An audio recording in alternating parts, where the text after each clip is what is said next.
Hola, querida Iglesia. Bienvenidos ahora ya quizás a un momento distinto como Iglesia y también donde empezamos a celebrar algo que quizás por celebrarlo todos los años pierde un poco de sentido o ya lo dejamos un poco de lado como cosas que no son importantes. Empezamos este domingo, en este tiempo, empezamos lo que es el tiempo de pasión de Jesús, la semana donde Jesús sabía lo que le iba a ocurrir, donde ocurrieron muchísimas cosas en Jesús y todas enfocadas en personas, en ti y en mí. Mira, el texto con el que me gustaría empezar, no quiero hablar de esto, solo empezar para que veamos las cosas que Jesús hizo por nosotros. Dice Pablo en Filipenses, capítulo 2, dice que haya en nosotros el sentir que hubo también en Cristo Jesús, el cual siendo en forma de Dios no estimó el ser igual a Dios como cosa a que aferrarse, sino que se despojó a sí mismo tomando forma de siervo y hecho semejante a los hombres. Estando en la condición de hombre se humilló a sí mismo haciéndose obediente hasta la muerte y muerte de cruz, para que toda lengua confiese que Jesucristo es el Señor y para la gloria de Dios. Jesús pasó esta semana de pasión que empieza con la entrada triunfal a Jerusalén, que ahora veremos lo triunfal que fue, o recordar lo triunfal, que tampoco fue tan triunfal.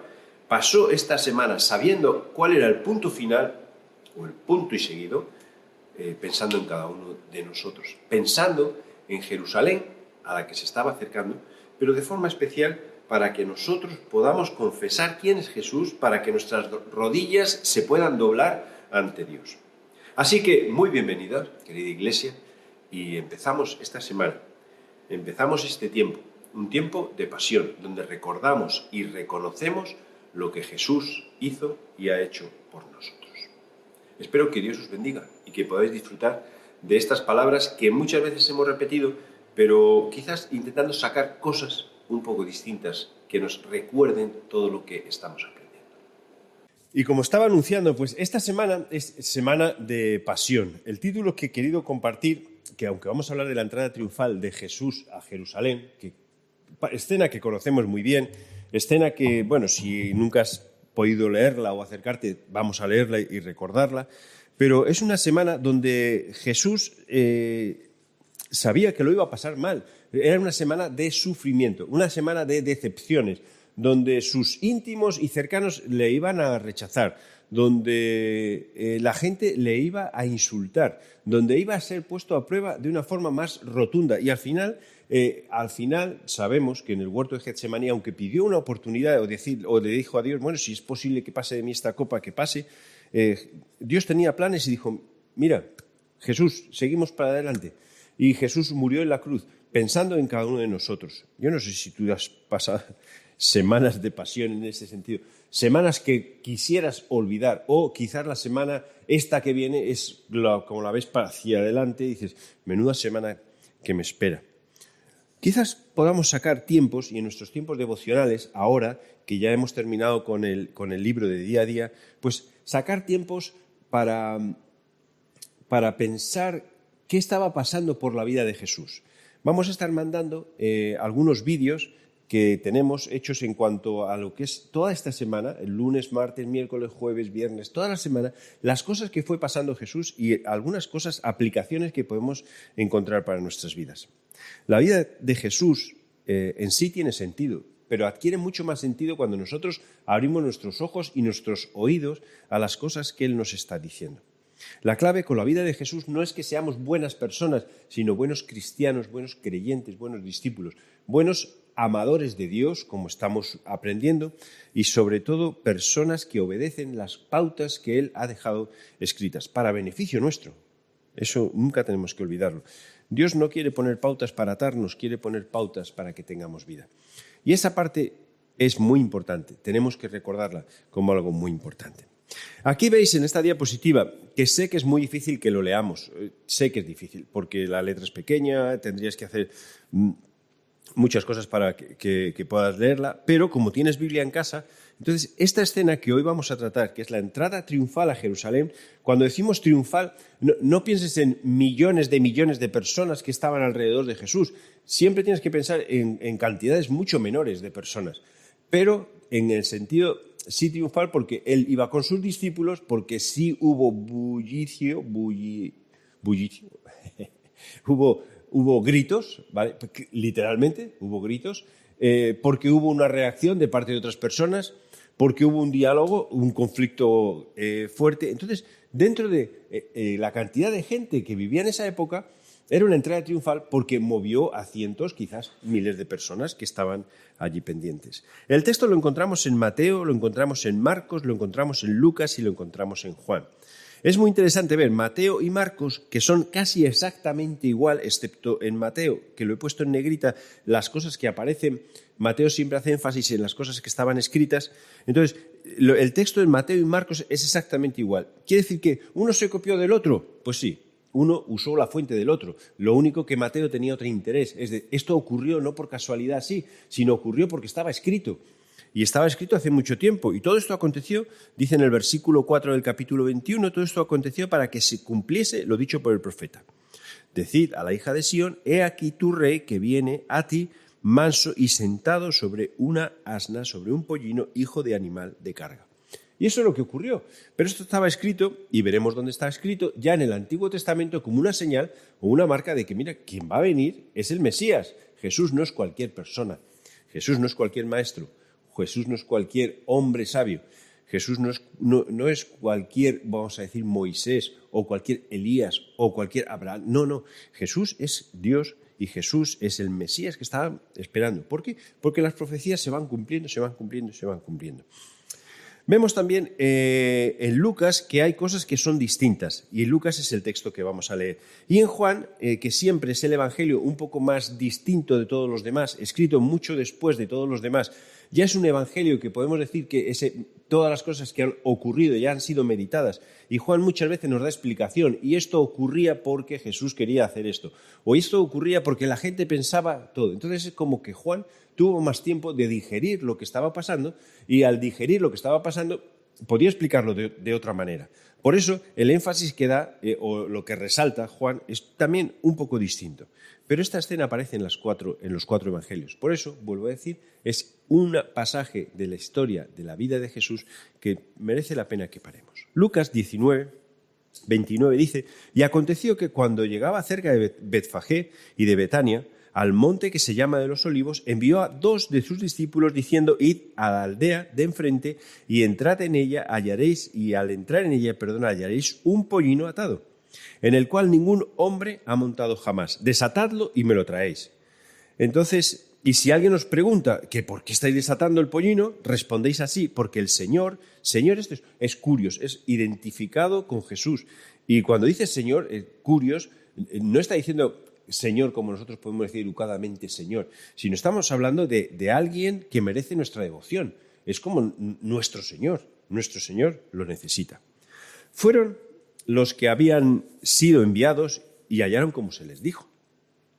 Y cuando desataban el pollino, salieron los dueños corriendo. Esto lo pongo aquí así, porque salieron los dueños y dijeron, ¿pero por qué desatáis el pollino? Y ellos dijeron, porque el Señor, curios Señor, Jesús, lo necesita. Entonces no dijeron nada.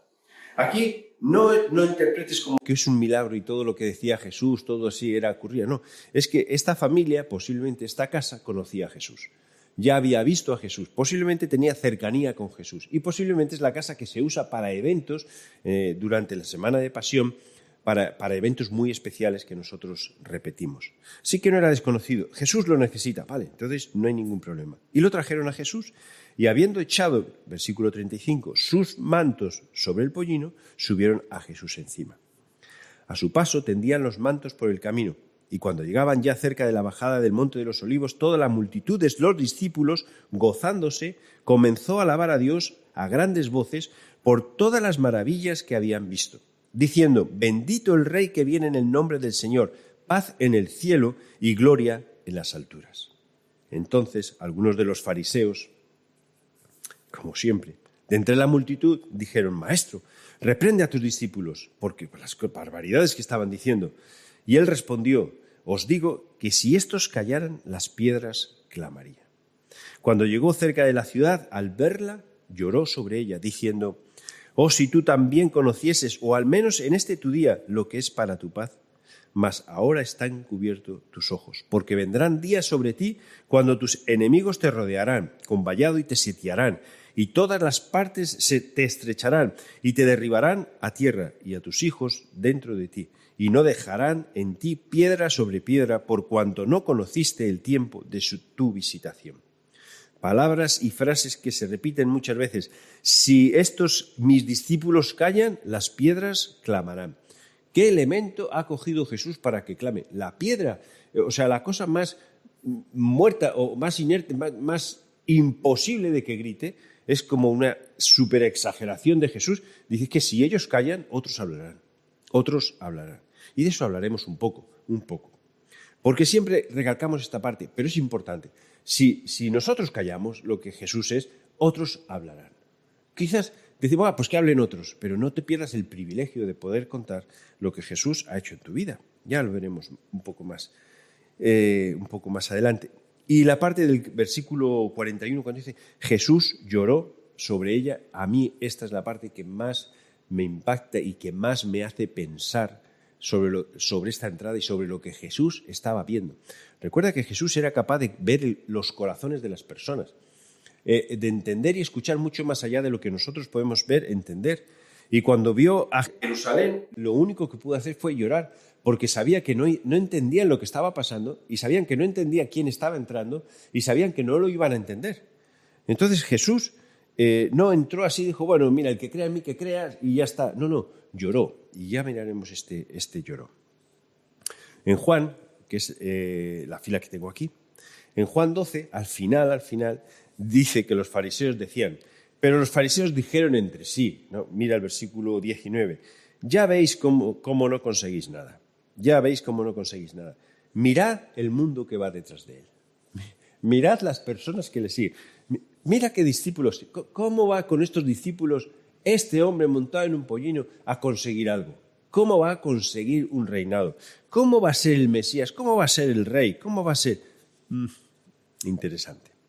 He querido sacar de estas 4 partes, pues rescatar las cosas que son distintas o peculiares en cada evangelio e intentar sacar un principio que nos ayude a nosotros en nuestra relación con Dios y a nosotros en nuestra propia vida, porque las cosas que pasan en la vida de Jesús son cosas cotidianas, porque no tenemos un sumo sacerdote que no pueda compadecerse de nosotros, sino uno que pasó todo lo que nosotros hemos pasado, que vivió todo lo que nosotros cada día podemos pasar.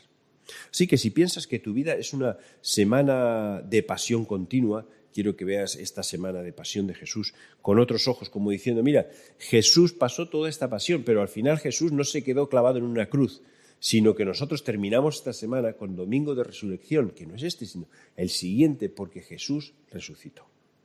Y eso no se puede cambiar. Esa es la victoria del cristianismo. Esa es la diferencia del cristianismo. Eso es lo que hace que nosotros podamos ser distintos y podamos hablar de otra manera. ¿Qué aprendo en el Evangelio de Mateo? Bueno, pues en el Evangelio de Mateo aprendo que no hay casualidades, que las cosas que pasaban en la vida de Jesús no eran casualidades. ¿Qué casualidad que tendría que haber un pollino ahí? ¿Y qué casualidad que el pollino no lo haya montado nadie? ¿Qué casualidad que entra en un pollino? Oye, qué casualidad. ¿Cuántas casualidades? No hay casualidades. Es como que estaba todo planeado, todo está planeado desde el principio. Dice, he aquí, tu rey, dice Mateo, tu rey viene a ti manso sentado sobre un asna. Bueno, pues ya está, como dice el profeta. ¿Qué profeta? Zacarías 9:9. Hace mucho tiempo se escribió, he aquí tu rey viene, justo y dotado de salvación, humilde, montado en un asno, en un pollino, hijo de asna. Manda. Resulta que es que no era una casualidad, sino que es un indicativo de que esta persona que entra es la persona que todos estaban esperando. Y mira que pongo aquí todo un cuadro de casualidades, de cosas profetizadas, y especialmente vemos cómo Mateo hace mucho énfasis en esto. Mateo hace énfasis en que Jesús nacería de una virgen, que su niñez sería humilde, de que viviría en donde tendría que vivir. En el Antiguo Testamento vemos la referencia de cómo se decía, mira, es que el Mesías va a ser así, va a hacer esto. Yo lo que no veo es a Jesús diciendo, ahora tengo que cumplir con esto, tengo que cumplir con esto. No, él vivía y las cosas que pedía, las pedía, y luego vemos que tenían su referencia en el Antiguo Testamento, señalándonos, mira, es que Jesús es el que estás esperando.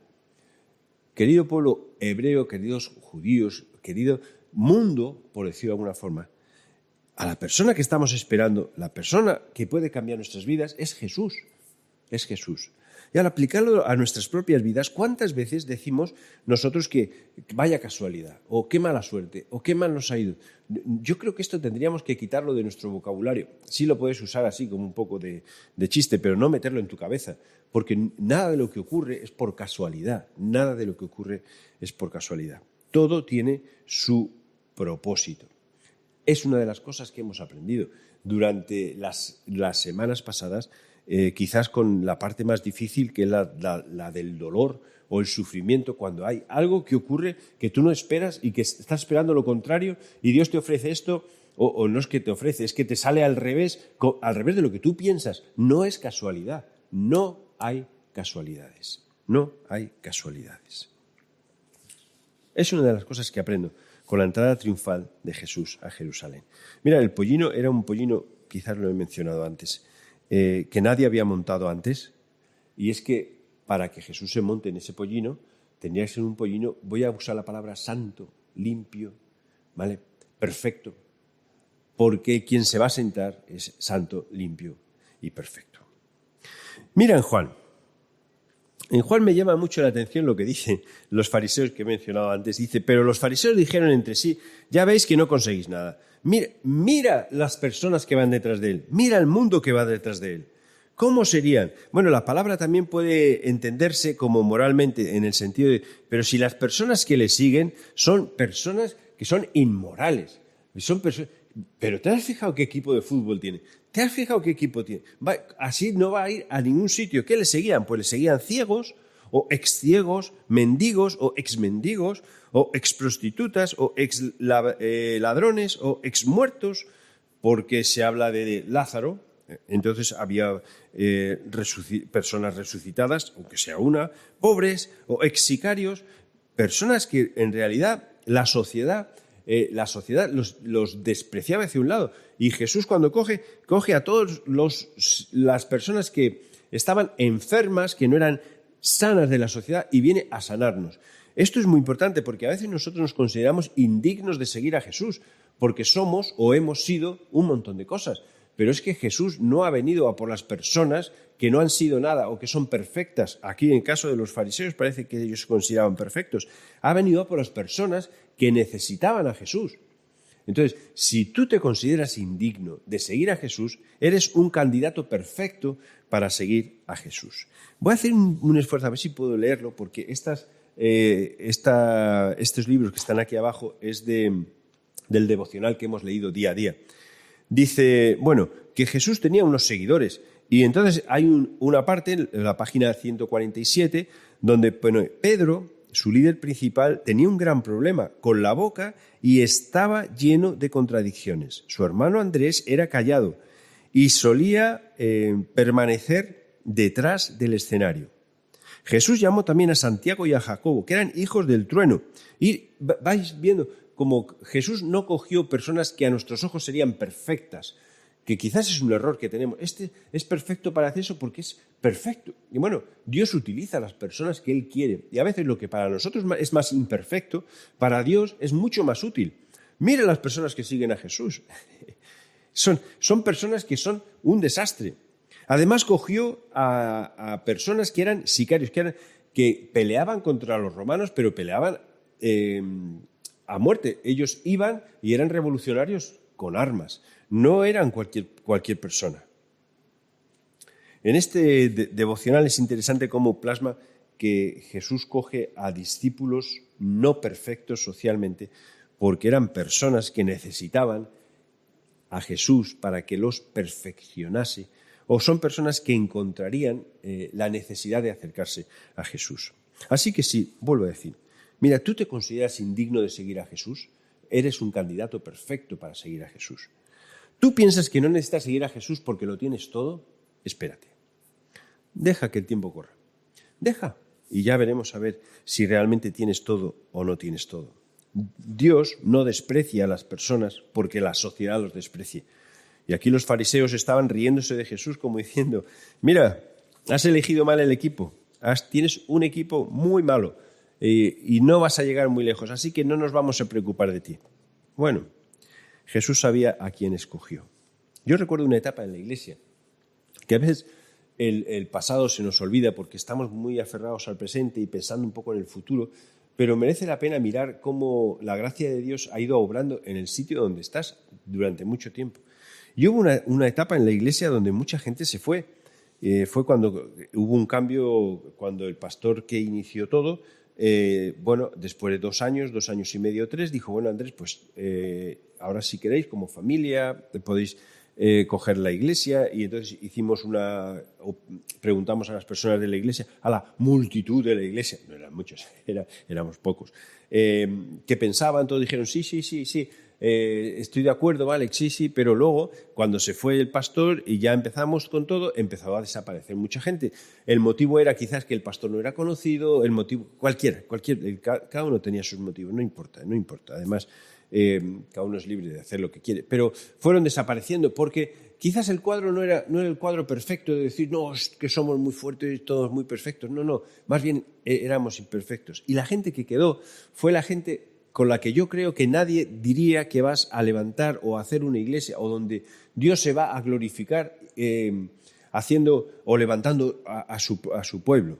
Es más, había incluso entre la gente que se quedó una persona enferma, literalmente enferma, esquizofrénica, literalmente, que estaba con nosotros, que venía súper fiel a las reuniones de oración, pero que tenías que tener mucho cuidado por si de vez en cuando le daba algún cambio de carácter. Y entonces yo recuerdo ir a casa muchas veces y decir, bueno, Dios mío, ¿qué hago? ¿Qué hacemos? Y solo había una cosa que venía a mi mente. Tú tienes que ser fiel y constante con lo que yo te he puesto. Yo te he puesto aquí, tú estás convencido. Fiel y constante. Muchos, pocos. Gente perfecta, gente imperfecta, la gente que sea. De esa forma, Dios poco a poco fue construyendo lo que hoy somos, la Iglesia de Chamartín. Pero muchas veces nosotros seguimos mirando. Dios no puede hacer grandes cosas con la gente débil. Sí, precisamente la debilidad es lo que Dios utiliza para Él ser fuerte. Así que los fariseos aquí se equivocaron de pleno. Dijeron, mira, no os preocupéis de Jesús, que mira el equipo que tiene detrás. El equipo que tiene detrás, la gente que le sigue, sus discípulos, son los que claman a Jesús. Son los que son transformados por Jesús. Son los que se han dejado cambiar por Jesús. Son los que luchan con su carácter para ser como Jesús quiere que seamos, como Dios quiere que seamos. Y Dios se fortalece y nos da el poder que necesitamos. También en Juan hay algo que es importante y que me anima a mí, es no dejes nunca de dar testimonio. Porque ellos daban testimonio, y no de una cosa sencilla, No digo, no, es que yo antes me dolía un pie y ahora no me duele. No, lo que estaban hablando los discípulos era, y daba testimonio la gente que estaba con él cuando llamó a Lázaro del sepulcro y le resucitó de los muertos. Quiere decir que lo que estaban diciendo y lo que estaban compartiendo era algo realmente impactante, algo realmente increíble.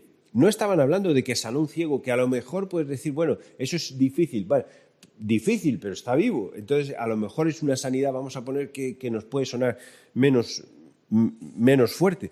Pero aquí lo que está hablando es que Jesús levantó del sepulcro a Lázaro. Ya había muerto hacía días, y de esto fueron testigos muchas personas que lo vieron.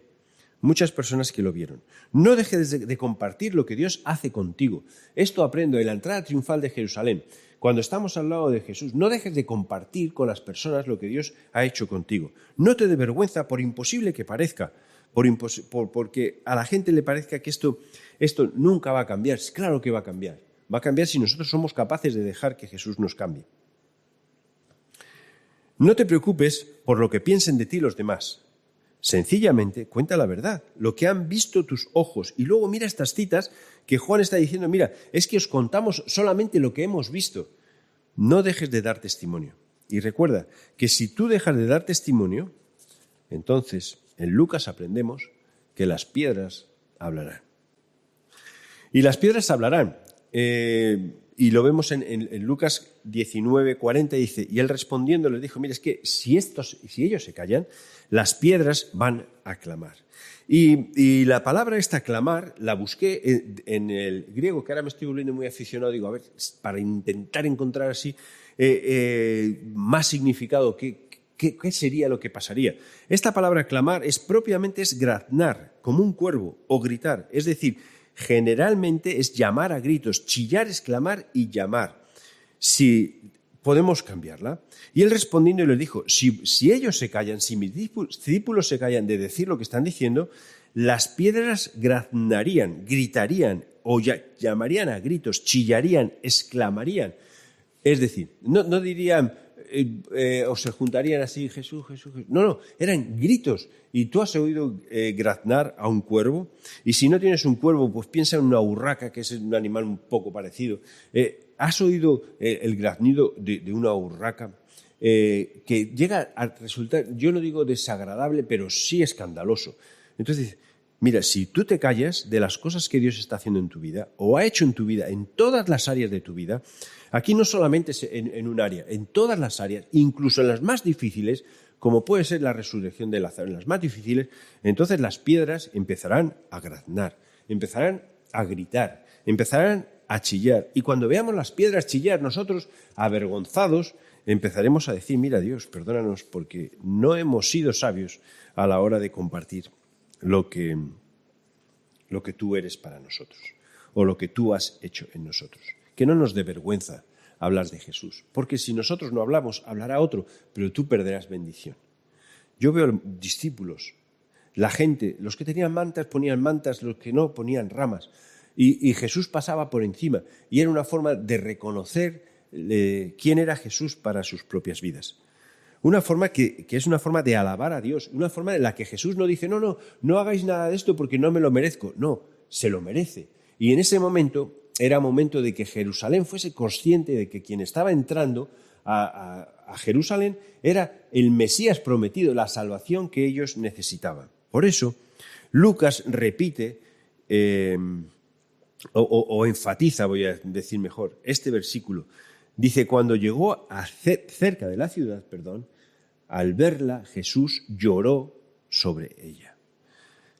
El camino que Jesús tenía que seguir era más o menos subir como una especie de monte y luego llegaba a un monte y en esta parte del monte tú tenías una visión general de todo el panorama que estaba allí y esa visión general, ahí estaba Jerusalén.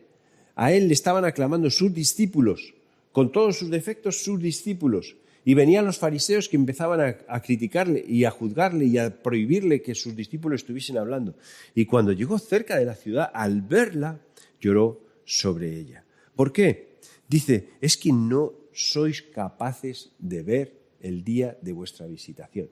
Es que si supieseis quién soy, si supieseis lo que yo puedo daros, si supieseis la oportunidad que estáis perdiendo como personas, como ciudad, de poder recibirme como realmente me tendríais que recibir, o de poder recibir el regalo que Dios está dándoos a vosotros a través de mí, entonces las cosas cambiarían mucho.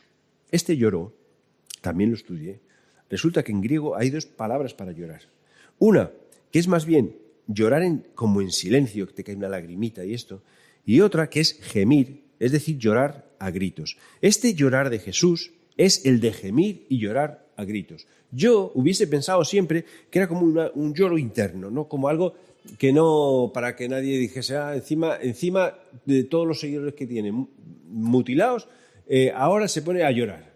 No, como eso. No, es que Jesús lloró y gimió y lloró a gritos porque Jerusalén estaba cegada, sus ojos estaban cegados, estaban tapados. Una vez más ocurre que Jesús llora.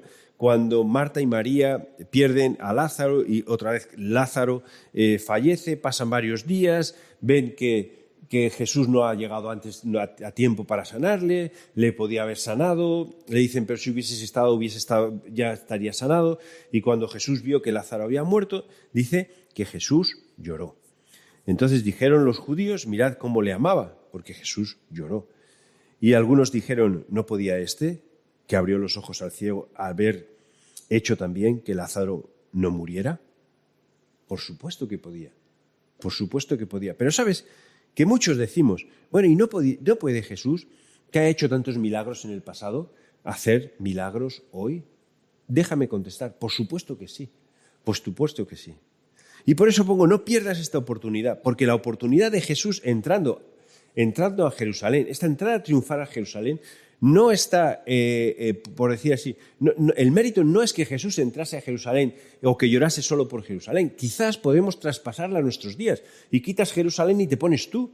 Y Jesús está caminando hacia ti, pero tú no le haces ni caso, porque tú no crees que necesites a Jesús, o porque tú estás mirando, pero mira los que te siguen. Si todos los que te siguen son tontos, si todos los que te siguen son personas que necesitan estudios, si todos los que te siguen están enfermos, si todos los que te siguen han sido